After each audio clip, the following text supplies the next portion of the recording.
Hi, welcome to another video digest.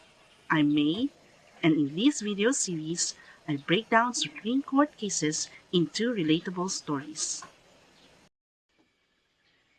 Today's case takes us back to Manila of 1915, a new marriage that quickly unraveled in the American colonial times. This is the case of Goitia versus Campos Rueda, decided on November 2, 1916.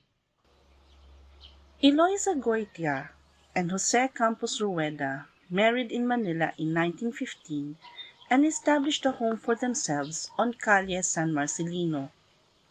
But barely a month of living together under one roof, things turned hostile. According to Eloisa, Jose began making indecent and humiliating sexual demands, asking her to perform unchaste and lascivious acts on his genitalia. She refused because she believed those acts went beyond what she considered proper marital relations. Instead of respecting her boundaries, Jose became angry and abusive. He repeatedly insulted her, physically hurt her, and inflicted injuries on different parts of her body. Feeling unsafe and emotionally exhausted, Eloisa left her home and returned to her parents' house for protection. When she left, Jose stopped supporting her financially. This led Eloisa to go to court and demand support from her husband. The trial court sided with Jose and ruled that he could not be required to support Eloisa while they were living separately without a court-approved separation. Undeterred, Eloisa elevated the case to the Supreme Court. The question now before the court was this: did Jose's obligation to support Eloisa end when she left their home?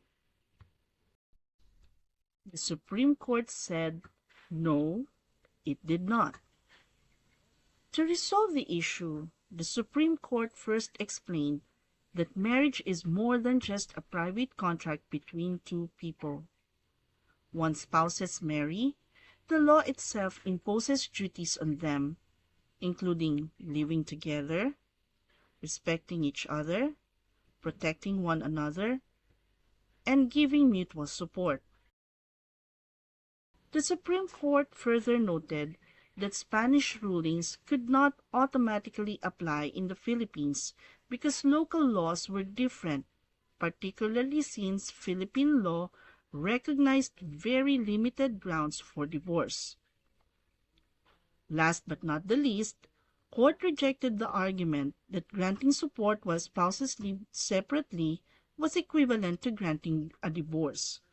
According to the court, the duty of support arises from marriage itself, and the husband cannot escape that obligation through his own wrongful acts. And so, Jose must continue to financially support Eloisa. And that's it for today's video digest. I hope you learned something as I did. Stick around for more videos in this series. Thank you, and see you in my next video.